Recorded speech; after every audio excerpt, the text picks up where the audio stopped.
Ninguém está acima da lei. Não está acima da lei a presidente da República ou o presidente da República, mas também não está acima da lei o ministro do Supremo Tribunal Federal. Porque senão parece que se tiver no Poder Judiciário, nada alcança. A gente tem ainda um pouco esse mito com o Poder Judiciário, né? Não, legislativo, temos que mexer, executivo, né?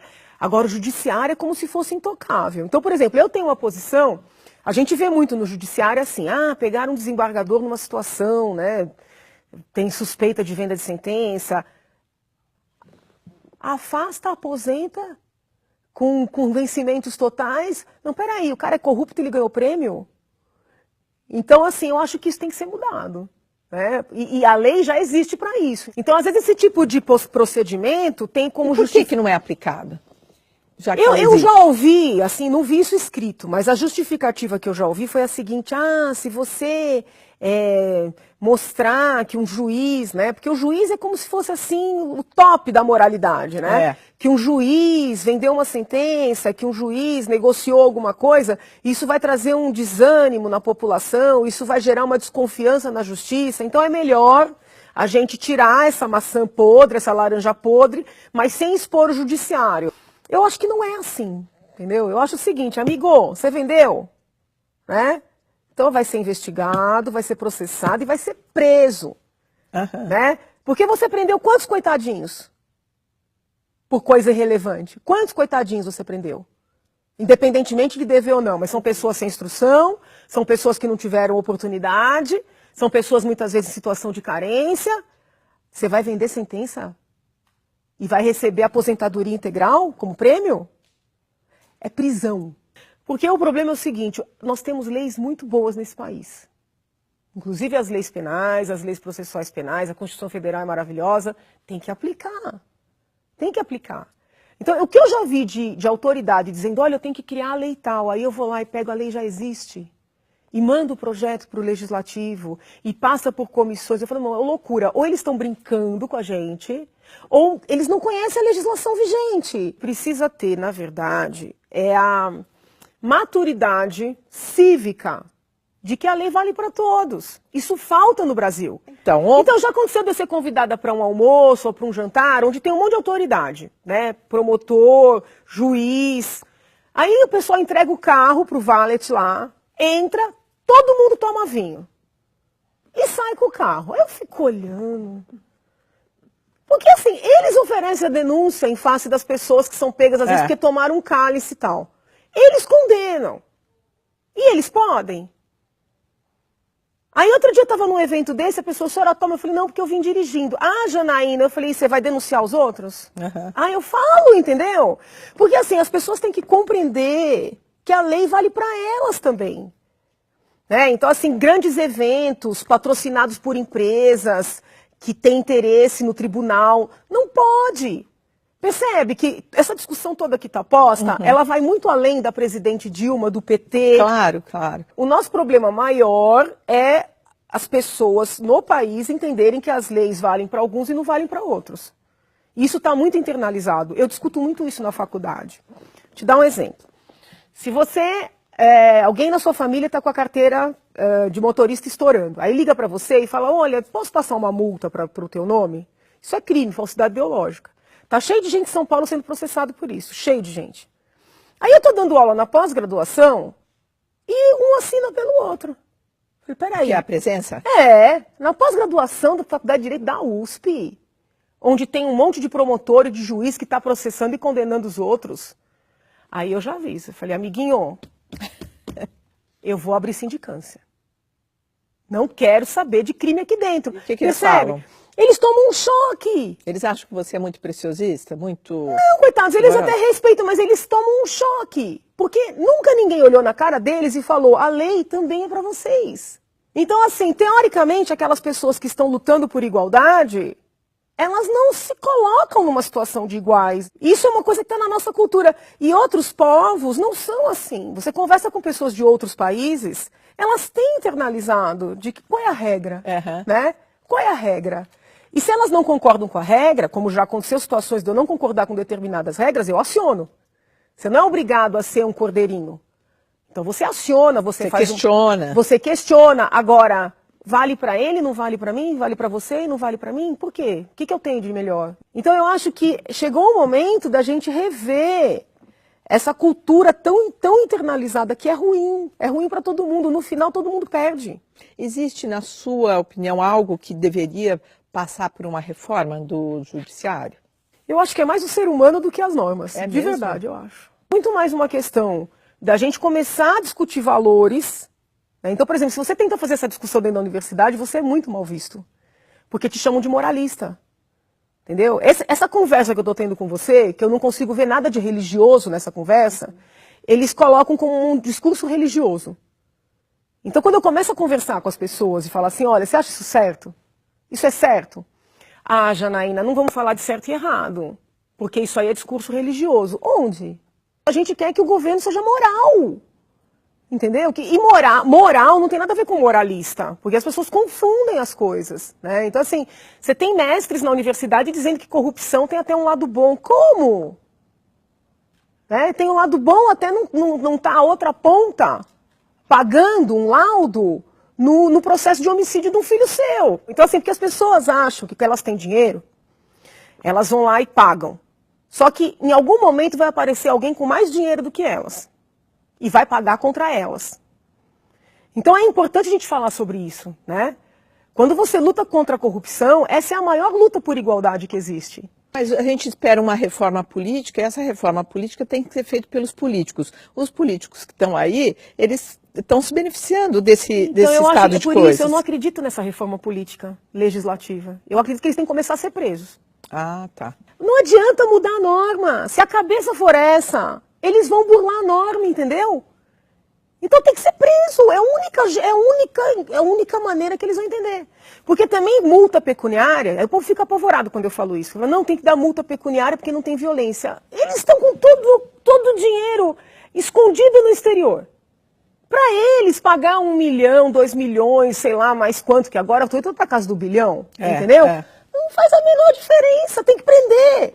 O presidente tem que chegar, em vez de ficar fazendo esses horários eleitorais ridículos, com um monte de rampinha, né? Eles colocam aquelas pontezinhas, né? Ponte para não sei onde. Para com isso e gastar dinheiro à toa. Horário eleitoral é o cara olhando no olho da gente. Então, é o seguinte, eu preciso aprovar isso aqui. Por quê? Por causa disso, disso e disso.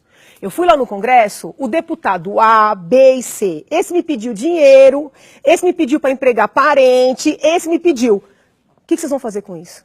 Mas ele tem que estar muito ficha limpa para chegar e fazer isso. Então, mas é isso que a gente tem que começar a fazer. Não tem saída. Aí eles vão ter medo. Para acabar essa porque relação. Porque não dá para ficar na mão, entendeu? Não dá, porque senão começa a construir esses acordos e a pessoa vai se enredando de uma maneira que ela não tem mais como fugir, que eu acho que foi o que aconteceu com a presidente Dilma. Mas você não acha que tem muita coisa na mão do Estado? Por isso que o Estado acaba... Ah, sim, não, enxugamento é necessário, acaba negociando não, isso enxugar, privatizar algumas empresas, essa coisa de tanta gente amiga, né, encabidada, o próprio presidente em exercício está mostrando.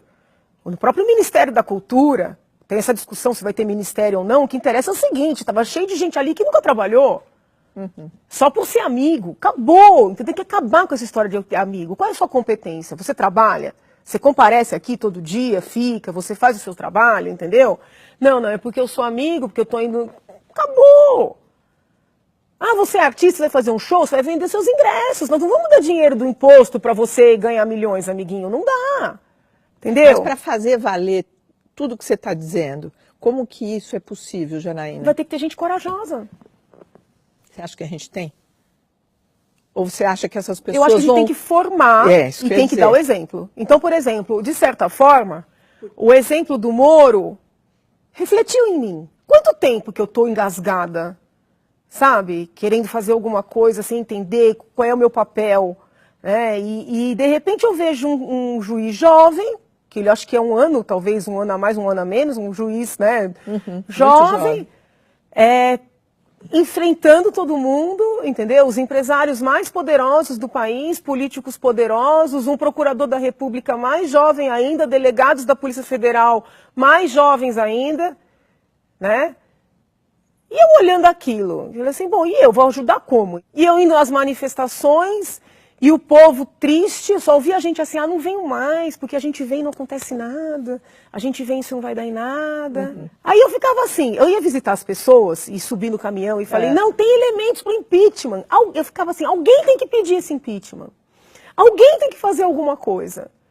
Aí no dia 16 de agosto, que foi a manifestação que antecedeu a gente ter feito o pedido, eu voltei para casa tão arrasada, porque eu falava assim, nossa, eu subi naquele caminhão, eu expliquei todos os elementos que tem, e eu não vejo ninguém com vontade. Eu liguei para um monte de gente, presidente de associações, eu falei, olha, tem elementos, vamos sentar, vamos conversar. As pessoas riam, alguns praticamente desligaram o telefone na minha cara. Aí me apresentaram o doutor Hélio. Quando me apresentaram o doutor Hélio, ele topou, aí eu falei, e agora, né? Nossa, agora tudo que eu queria pode acontecer. Então, assim, o exemplo do Moro refletiu em mim.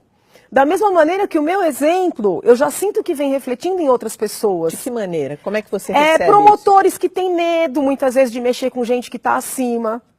Eu já encontrei, ou já mandaram e-mail dizendo, não, doutor, olha, eu estou mexendo aqui, eu também vou encarar, entendeu? Juízes que muitas vezes têm medo.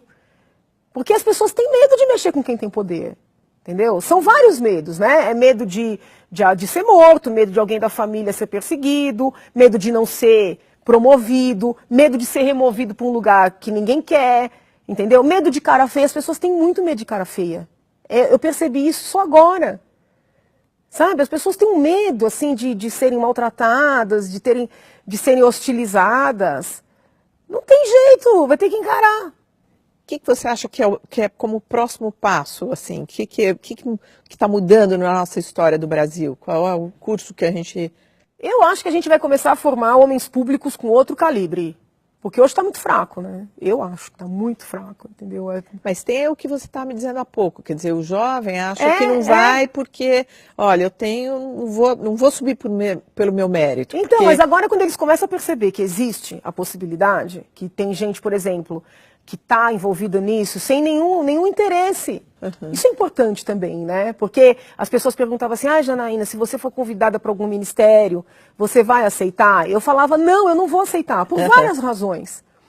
Mas uma das razões é porque as pessoas têm que perceber que é possível você entrar numa briga, entendeu? Sem querer alguma coisa imediata. Porque é claro que eu vou ganhar com tudo isso um país melhor. Se você tem um país mais limpo, todo mundo ganha, né?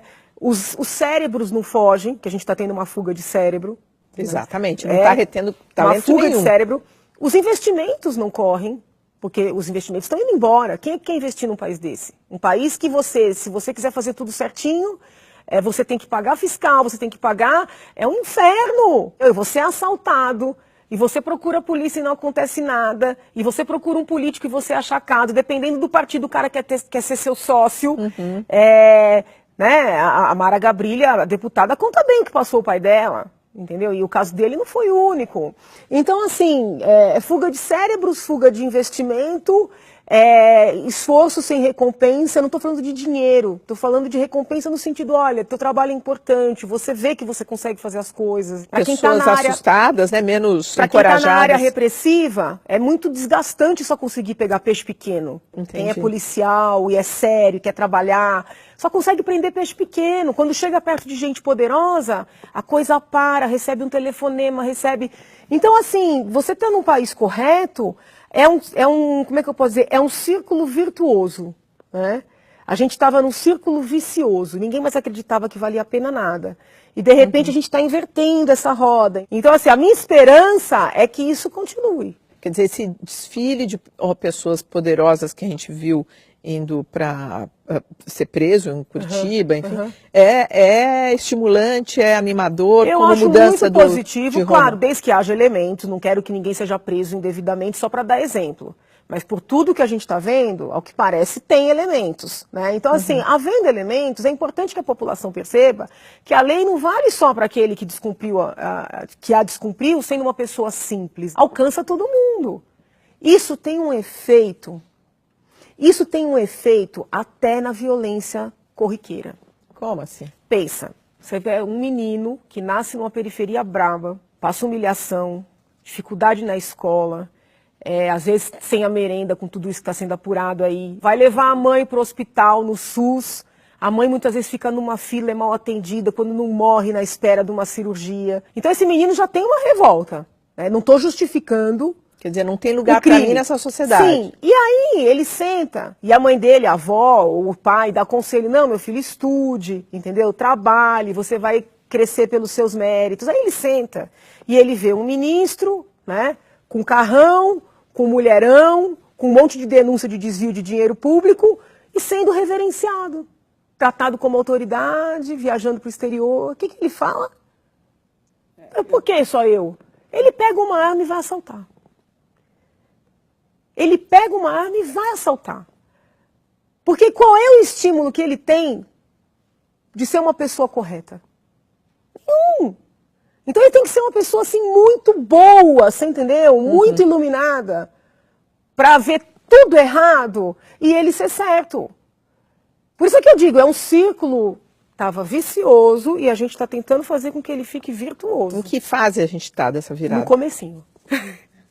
Tem que estar muito atento, porque como estava todo mundo muito acostumado, né, a chance dele reverter é grande. Então tem que estar o tempo inteiro atento, né, ver os movimentos, quem tem interesses, quem não tem, por que mudou o discurso. Então é um estado de alerta constante, não tem jeito.